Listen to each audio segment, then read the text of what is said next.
وعلیکم السلام ورحمۃ اللہ وبرکاتہ۔ الحمدللہ رب العالمین والعاقبۃ للمتقین والصلاۃ والسلام علی سید المرسلین اما بعد فاعوذ باللہ من الشیطان الرجیم بسم اللہ الرحمن الرحیم من احب سنتی فقد احبنی ومن احبنی کان معی فی الجنہ صدق رسول اللہ صلی اللہ تعالی علیہ وسلم۔ پڑھیں الصلاۃ والسلام علیک یا رسول اللہ، الصلاۃ والسلام علیک یا رسول اللہ، الصلاۃ والسلام علیک یا حبیب اللہ، الصلاۃ والسلام علیک یا حبیب اللہ، الصلاۃ والسلام علیک یا نبی اللہ الصلاۃ والسلام علیک یا نبی اللہ، وعلی آلک وعلی آلک واصحابک واصحابک یا نور اللہ یا نور اللہ صلی اللہ تعالی علیہ وسلم۔ صلی اللہ تعالی علیہ وسلم۔ نبی کریم صلی اللہ تعالی علیہ وسلم کی سنتوں کے تعلق سے ہم نے یہ جو درس سننا شروع کیا ہے احیاء علوم سے، میں آپ کو کئی بار بتا چکا کہ احیاء علوم کی یہ جو دوسری جلد ہے جو سرکار علیہ الصلوۃ والسلام کی سنتوں پر مشتمل ہے، میرا آپ سب سے گزارش ہے میری آپ سب سے گزارش ہے کہ اس دوسری جلد کو ضرور پڑھیں۔ پہلی جلد تھوڑی ہارڈ ہے، تیسری اور چوتھی بھی تھوڑی کمپلیکیٹڈ ہے، سمجھنے سے تعلق رکھتی ہے، بہت تھوڑا سمجھنا پڑتا ہے، لیکن یہ نبی کریم صلی اللہ علیہ وسلم کی سنت کے تعلق سے جو دوسری جلد ہے اس کو ضرور کمپلیٹ کریں، کیونکہ ہم نے سنتوں کی بہت ساری کتابیں پڑھیں لیکن احیاء علوم کی اس دوسری جلد میں جو پوری سنتوں ہی پر مشتمل ہے، اس سے بہتر کوئی کتاب ہم نے سنتوں پر نہیں پڑھی۔ تو اللہ کے واسطے اس کو اپنے گھر میں رکھیں اور احیاء علوم پڑھنا ہے تو یہاں سے شروع کریں انشاءاللہ۔ الحمدللہ ہم نے پچھلے درس میں قبولیت دعوت کے آداب شروع کیے تھے، جس میں ہم نے پہلا سنا تھا کہ کس کی دعوت قبول کرنا چاہیے، غریب یا امیر میں تفریق نہیں کرنا چاہیے، اور دعوت کے قبول کرنے کے ذریعے لوگوں کا دل خوش کرنا اور نامقبول کرنے سے کسی کی دل آزاری نہیں ہونا چاہیے، اس چیز کا خیال رکھنا ضروری ہے۔ دوسرا ادب تھا کہ جگہ دور ہونے کی وجہ سے دعوت قبول کرنے سے انکار نہ کرے، یہاں تک کہ ایک ہم نے واقعہ سنا، نبی کریم صلی اللہ تعالی علیہ وسلم نے سفر کر کے اتنا لمبا سفر کی جس میں نماز قصر بھی کی اور روزہ بھی چھوڑا، اور پھر بھی اس دعوت کو قبول کیا اور اس دعوت میں گئے، تو یہ سرکار کی سنت ہے۔ تیسرا ادب، روزہ دار ہونے کی وجہ سے انکار نہ کرے، اگر نفل روزہ ہے تو دعوت کے لیے نفل روزے کو توڑ سکتا ہے۔ چوتھا ادب ہم نے سنا تھا، یہ سننا ہے کہ اگر کھانے یا مقام دعوت یا بچھونے کے بارے میں شبہ ہو کہ وہ حرام مال سے ہے یا اس جگہ کسی خلاف شرع بات کا ارتکاب کیا گیا ہو، مثلا ریشمی بچھونا بچھایا گیا ہو، چاندی کے برتن استعمال کیے جا رہے ہوں، چھت یا دیوار پر کسی حیوان کی تصویر ہو، گانے باجے کے آلات کے ذریعے کچھ سنایا جا رہا ہو، جیسے آج کل بیک گراؤنڈ میوزک ہالز میں چلتی رہتی ہے، کسی قسم کے کھیل کا اہتمام ہو، کھیل کے اہتمام بھی آج کل ہالز میں چل رہے ہیں، یا دف یا مذاق یا ممنوع کھیل ہو، یعنی جو منع ہے وہ، باقی دف جائز ہے، تو ممنوع کھیل ہو، اور غیبت، چگلی، جھوٹ، بہتان وغیرہ اگر سننا پڑے۔ کون سی شادی آج ایسی ہے کہ جس کے اندر غیبت، چگلی، جھوٹ اور بہتان نہیں سننا پڑتا؟ تو اگر آپ باقی کا سب اوکے ہے تو آپ جا کر خاموشی سے بیٹھ سکتے ہیں، اور اگر یا تو جائیں تو جو بھی شخص آپ کے ساتھ میں بیٹھے پوری نیت لے کے جائیں کہ اس کو آزاد میدان کی دعوت دینا ہے، اپنے ہفتہ وار اجتماع کی دعوت دینا ہے، جو بھی ملا اس کو، اس کے سوا کوئی بات ہی نہیں کرنا۔ اور یہ صرف اجتماع، یہ صرف شادی کی تقریب میں نہیں، ہماری تو پوری زندگی ایسی ہی ہونی چاہیے، جو بھی کوئی شخص ملے اس سے دین کے علاوہ کوئی بات ہی نہ کرے۔ سرکار علیہ الصلوۃ والسلام کی حدیث بھی ہے، حدیث کا مفہوم ہے، سرکار نے فرمایا یا تو اللہ کا ذکر کرے، یا تو اچھا بھلائی کا حکم دے، برائی سے روکے، یا تو چپ رہے، اس کے تین کے علاوہ کوئی گفتگو کرنا ہی نہیں ہے۔ تو جہاں پر جس محفل میں یہ سارا کچھ ہو تو ان تمام باتوں کے باعث دعوت کو قبول کرنا منع ہے، یعنی اگر یہ سب چیزیں چل رہی ہو تو ایسی جگہ کی دعوت قبول نہ کرے۔ اب یہ مستحب نہیں بلکہ حرام اور مکروہ ہے، ایسی جگہ کا دعوت قبول کرنا حرام اور مکروہ ہے۔ اب آج کل کے جو برتھ ڈے پارٹیز ہوتی ہیں وہ آپ نے دیکھا ہے کیسی ہوتی ہیں، تو اس سے بھی بچنا چاہیے، سختی سے بچنا چاہیے، جو برتھ ڈے کی پارٹیز وغیرہ آج کل ہوتی ہیں۔ جب دعوت دینے والا ظالم یا بدعتی یا فاسق یا شر پھیلانے والا یا فخر اور مباحت حاصل کرنے کے لیے تکلف کرنے والا ہو تو بھی دعوت قبول نہ کی جائے.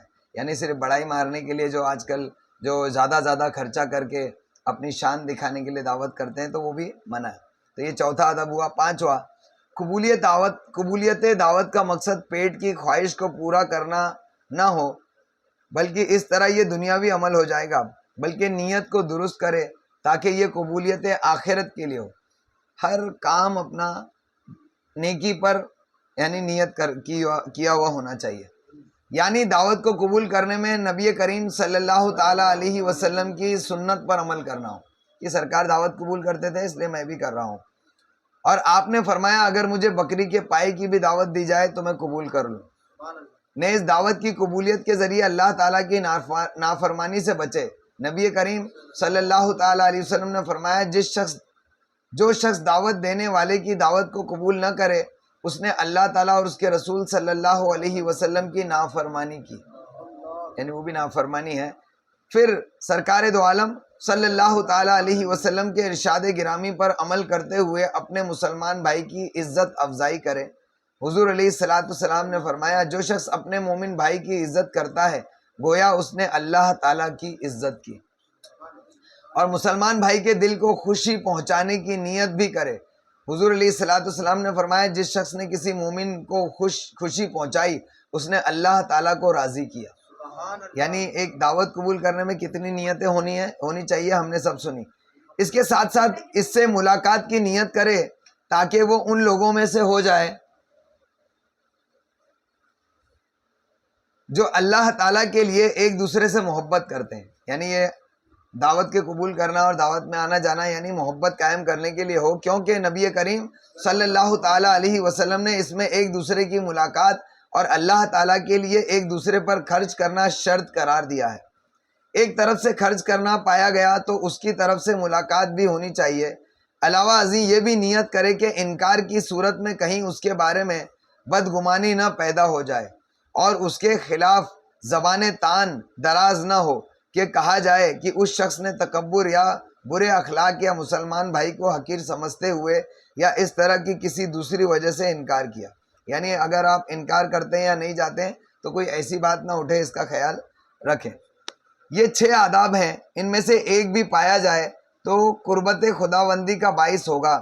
اگر ان تمام کو اختیار کیا جائے تو کیا صورت ہوگی؟ اسلاف میں بعض بزرگ فرماتے تھے کہ میں چاہتا ہوں کہ میرے ہر عمل میں نیت ہو، ہر عمل کے پیچھے ایک نیت ہو، حتیٰ کہ کھانے اور پینے میں بھی اچھی نیت ہو. اس چیز کو یہ بہت امپورٹنٹ چیز ہے، ہمارے ہر عمل کے پیچھے ایک اچھی نیت ہونی چاہیے. اس سلسلے میں نبی کریم صلی اللہ تعالی علیہ وسلم نے فرمایا اعمال کے ثواب کا دارومدار نیتوں پر ہے اور ہر شخص کو اس کی نیت کے مطابق ہی ملتا ہے. بس جس کی ہجرت اللہ اس کے رسول صلی اللہ تعالی علیہ وسلم کی طرف ہو تو حقیقتاً اس کی ہجرت اللہ اس کے رسول ہی کی طرف ہے. اور جو آدمی دنیا حاصل کرنے کے لیے ہجرت کرے تو اس کی ہجرت اسی کی طرف ہوگی جس کے لیے وہ ہجرت کر رہا ہے. یعنی جو عمل جس کام کے لیے نیت سے کیا جائے گا اللہ تعالیٰ اس کو وہ چیز دے دے گا دنیا میں. اگر کسی بری چیز کی نیت کرتا ہے تو وہی دے دے گا، لیکن اس کو پھر آخرت کا اجر و ثواب حاصل نہیں ہوگا. نیت کا اثر جائز کاموں اور عبادات میں ہوتا ہے. یہ بہت امپورٹنٹ چیز ہے کہ نیت کا اثر جائز کاموں اور عبادات میں ہوتا ہے، ممنوع کاموں میں نہیں. اگر وہ اپنے یعنی ایسا نہ ہو کہ میں کسی کا دل خوش کرنا چاہتا ہوں تو اس کے لیے حرام کھلا دوں، یعنی حرام چیز کھلا کر اس کا دل خوش کرے، کیونکہ دل خوش کرنا یہ اچھی نیت ہے لیکن آپ کو یہ جائز طریقے سے ہی کرنا پڑے گا، ناجائز طریقے سے دل خوش نہیں کر سکتے. جیسے بہت سارے لوگ بولتے ہیں ارے شادی ہے اور رشتہ داروں کی ڈیمانڈ ہے کہ اس میں گانا بھی بجنا چاہیے فلا فلا ایسا سب، تو آپ نے ان کا دل رکھنے کے لیے کیا تو یہ اچھی نیت نہیں مانی جائے گی. تو یہ آداب تھے دعوت قبول کرنے کے. اب دعوت دینے والے کے گھر جانا اور بیٹھنا یہ آج شروع کرتے ہیں اور انشاءاللہ تعالی 10 منٹ اس کو بولتے ہیں، شاید کافی ٹائم تو ہو گیا، 10-15 منٹ ہی بچے ہوں گے، تو اس کو شروع کرتے ہیں اور باقی کا جو ہے وہ اگلے ہفتے اس کو پورا کریں. اب دعوت دینے والے کے گھر جب ہم جائیں تو کیسے جائیں اور کیسے بیٹھیں؟ گھر میں داخل ہونے کے بعد صدر مقام کو اختیار کر کے سب سے اچھی جگہ نہ بیٹھیں بلکہ تواضع اختیار کریں. جب بھی ہم کسی بھی محفل میں جائیں تو ہم کو تواضع اختیار کرنا چاہیے، نہ کہ ایسی جگہ جا کر بیٹھیں کہ جو یعنی ہم سمجھتے ہیں کہ یہ میرے شایان شان ہے، یعنی میری شان کے لائق یہی جگہ ہے، تو ایسی جگہ نہ بیٹھیں. صاحب خانہ کو زیادہ انتظار میں نہ ڈالیں، یعنی لیٹ نہ جائیں کہ جب اس نے بلایا اس کے سوا لیٹ نہ جائیں، اور اتنی بھی جلدی نہ چلے جائیں کہ اس کو تکلیف ہو. یعنی اس نے سوچا تھا کہ 8 بجے آئیں گے، آپ 7 بجے جا کر بیٹھ جائیں تو اس کو تکلیف ہوگی. بھیڑ کی صورت میں حاضرین کو تنگ نہ کرے بلکہ صاحب مکان جس جگہ بیٹھنے کا اشارہ کرے تو اس کی مخالفت نہ کرے. یعنی اب زیادہ لوگ ہیں، آپ اکیلے ہیں تو بات الگ ہے، جو اس کے پہلے بیان کیا گیا کہ انکساری والی جگہ اختیار کریں. لیکن اگر جب بھیڑ زیادہ ہو اور میزبان کو مینیج کرنا ہو، مینٹین کرنا ہو کہ کس کو کہاں بٹھانا ہے، تو اب وہ جہاں بولے وہاں بیٹھ جاؤ، کیونکہ بعض اوقات اس نے اپنے دل میں ہر ایک کے لیے ایک جگہ مختص کی ہوتی ہے، لہٰذا اس کی مخالفت اسے پریشانی میں ڈالتی ہے. اور اگر کچھ مہمان اس کو اٹھا کر بلند جگہ بٹھانا چاہیں تو تواضع کرے، یعنی اس کو ایکسیپٹ نہ کرے، لیکن اگر اس کو زیادہ پریشرائز، یعنی ایک بار منع کرے، اگر اس کے لیے پریشرائز کرے تو پھر وہ اس مقام پر بیٹھ سکتا ہے. نبی کریم صلی اللہ تعالی علیہ وسلم نے ارشاد فرمایا، ادنا جگہ پر بیٹھنے پر راضی ہونا بھی اللہ تعالیٰ کے لیے تواضع کرنے میں شامل ہے. یہ بہت امپورٹنٹ چیز ہے. اس سے صرف ایسا نہیں کہ ایک سنت پر عمل ہوگا، بلکہ اس سے ہماری جو نیت ہے اور ہمارے جو اعمال ہیں، یہاں تک کہ ہماری تربیت بھی اس سے ہوتی ہے اور ہماری حفاظت بھی ہوتی ہے. ہم بہت بڑے فتنے سے اس چیز سے بچتے ہیں، جو ہم نے انکساری اور تواضع کے ٹاپک میں سنا بھی تھا. اور عورتوں کے حجرے کے دروازے اور پردے کے مقابل نہ بیٹھیں کہ کہیں بد نظری نہ ہو، اس کا خیال رکھیں. اور عورتیں وغیرہ جو پردے میں بیٹھی ہوں، ہمارے بیٹھنے سے ان کو تکلیف نہ ہو، ایسی جگہ پر نہ بیٹھیں. بیٹھنے کے بعد جو آدمی اس کے قریب ہو اسے سلام کرے اور اس کی خیریت دریافت کرے، یہ سنت ہے. زیادہ لوگ ہیں تو ہم جس کے بھی قریب بیٹھے تو اس سے اچھے سے بات چیت کریں. یہ نہ ہو کہ ہم جا کر بیٹھے کسی کے پاس اور بات کسی دوسرے دور والے سے کر رہے ہیں. یعنی پہلے جو سب سے نزدیک ہے اس کو، یعنی اس کا ادب کریں، اس سے بات چیت کر لیں، پھر اس کے علاوہ آپ کو جس سے بات کرنا. پھر ایسا ہوتا ہے کہ جب ہم پہنچ کر کسی سے بات کرتے ہیں تو باقی کے لوگ جو ہے ان کو بھی توقع ہوتی ہے کہ میری طرف بھی نظر کی جائے، ہے نا. تو پھر اب سب کا خیال رکھنا ہم پر لازم ہے کہ سب کی طرف دیکھ کر کم سے کم ایک مرتبہ مسکرا دے، یا تو پھر داخل ہوتے ہی سب کی طرف دیکھ کر سلام کر دے، تو بھی یہ چیز پوری ہو جاتی ہے. اور جب مہمان رات گزارنے کے لیے آئے تو میزبان کو چاہیے کہ اس کو قبلہ کا رخ بتا دے، قضائے حاجت کی جگہ بتا دے اور وضو کی جگہ بھی بتا دے. تو یہ سب جو ہے ضروری چیزیں ہیں. اور ہاتھ دھونے کے تعلق سے فرمایا گیا کہ جو میزبان ہو، حضرت امام مالک رحمۃ اللہ علیہ کھانے سے پہلے سب سے پہلے اپنے ہاتھ دھوتے تھے، اور فرمایا کہ کھانے سے پہلے مالک کا اپنے ہاتھوں کو سب سے پہلے دھونا زیادہ بہتر ہے، کیونکہ وہ لوگوں کو اپنے کرم اور سخاوت کی طرف بلا رہا ہے. تو اس کا حکم یہ ہے کہ وہ ہاتھ دھونے میں سب سے مقدم ہو، اور جب کھانا کھا لے تو بعد میں سب سے آخر میں دھوئے، اور کسی رہ جانے والے کا انتظار کرے تاکہ اس کے ساتھ کھائے جب کسی گھر میں جائے. اور کوئی خلاف شریعت بات دیکھے تو ممکن ہو تو اسے بدل دے.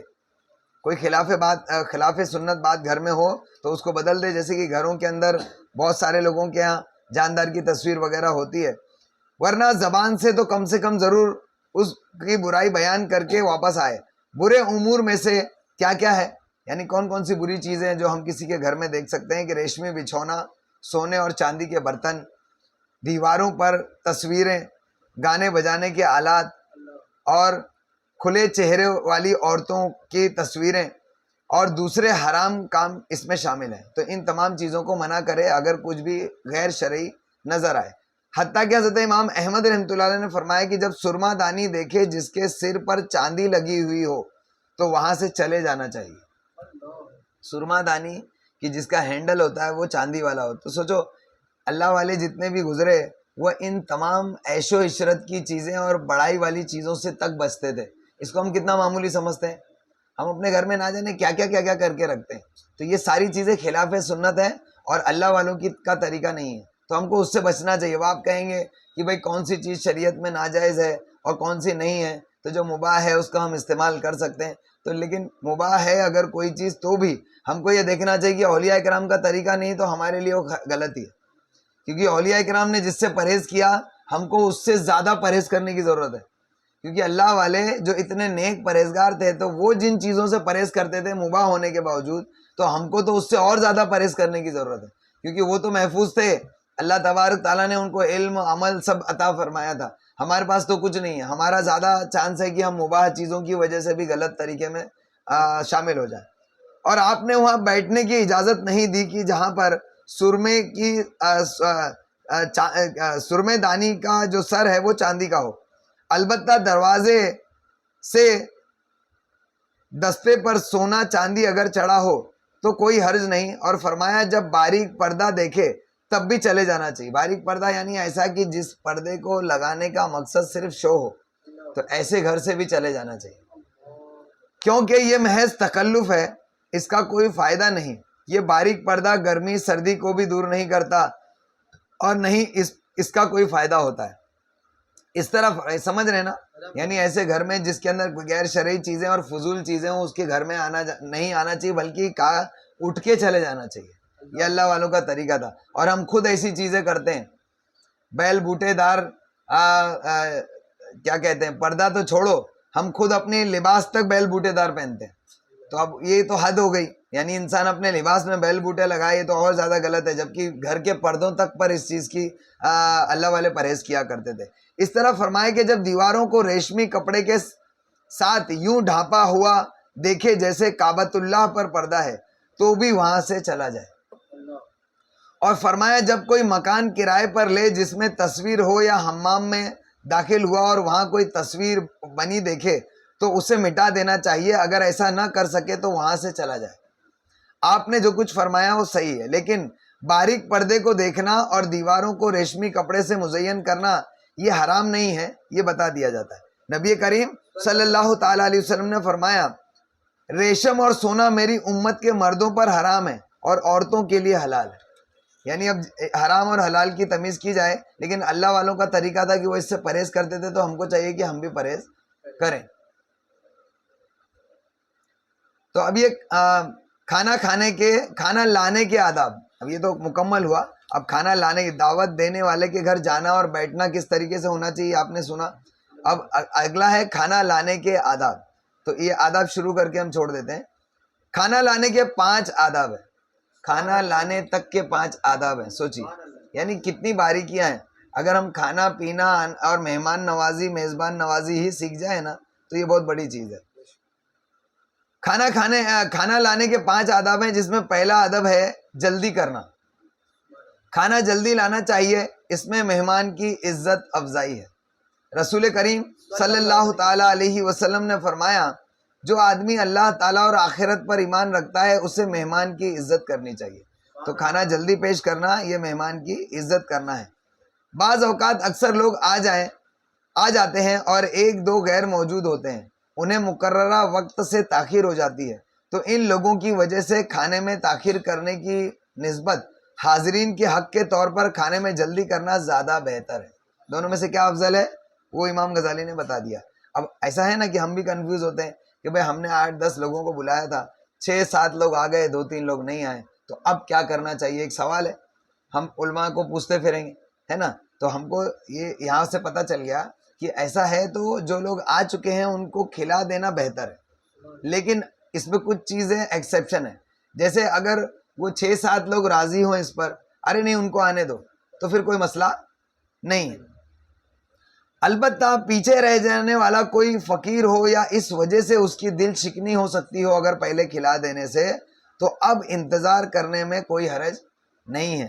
یعنی یا تو ان لوگ راضی ہوں اس کے آنے سے کہ بھائی جو لیٹ ہو گئے آنے دو, تو بھی آپ رک سکتے ہیں, یا تو جو آنے والا ہے اس کی دل آزاری کا خوف ہے تو بھی ہم کو رکنا چاہیے. یہاں تک کہ کبھی کبھی ایسا ہوتا ہے کہ 4-5 بہن بھائی ہیں, کسی تقریب میں ایک بھائی بہن کے پاس جمع ہو رہے ہیں, تو اس میں سے 4 بہن بھائی آ گئے, ایک رہ گیا, تو اگر اس کو چھوڑا جائے تو ہو سکتا ہے اس کی دل شکنی ہو، اور اکثر ہوتا ہی ہے لوگ، کیونکہ بھائی بہنوں میں زیادہ تر خلش ہوتی ہے تھوڑی بہت، کہ وہ میری زیادہ عزت کرتا ہے، وہ مجھ کو زیادہ مانتا ہے، میرے ساتھ ایسا کر دیا، یہ چھوٹی چھوٹی عورتوں والی حرکتیں مردوں میں تو ہونا ہی نہیں چاہیے، لیکن آج کل عورتوں مردوں سارے رشتہ داروں میں تقریباً پائی جاتی ہیں۔ جس کے یہاں نہیں پائی جاتی ہیں اس کو اللہ تعالیٰ نے بہت بڑی خیر عطا فرمائی، کہ جہاں شکایتیں نہیں ہوتی، یہ بہت بڑی اچھی چیز ہے۔ لیکن اکثر ایسا ہوتا ہے تو اس کا خیال رکھنا ہمارا کام ہے کہ جو لیٹ آنے والے لوگ ہوں ان کو اس کے اندر کوئی شکایت نہ ہو۔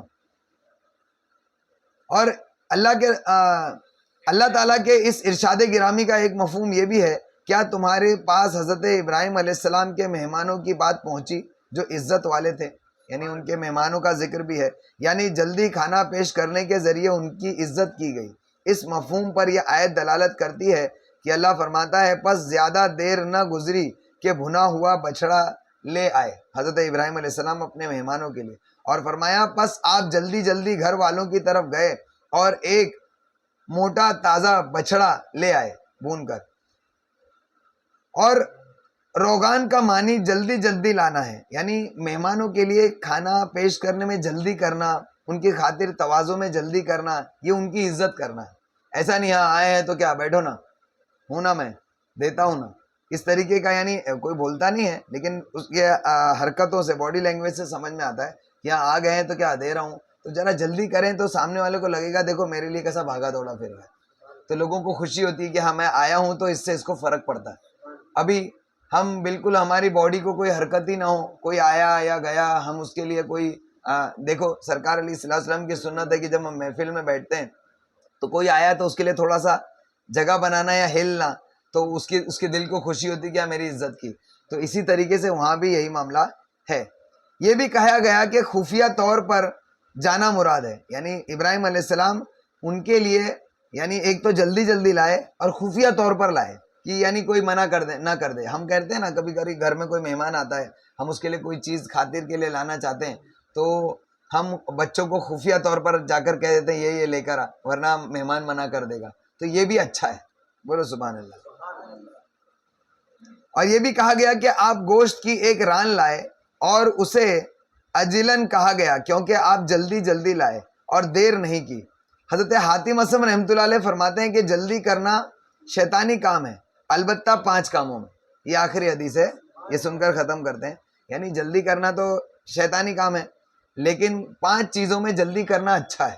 وہ کیا؟ سرکار دو عالم صلی اللہ علیہ وسلم کی سنت ہے کہ مہمان کو کھانا کھلانے میں جلدی کرنا چاہیے۔ سبحان اللہ، دوسرا، میت کی تجہیز و تکفین میں جلدی کرنا چاہیے۔ سبحان اللہ، بالغہ لڑکی کا نکاح جلدی کر دینا چاہیے۔ چوتھا، قرض ہو تو اس کی ادائیگی میں جلدی کرنا چاہیے۔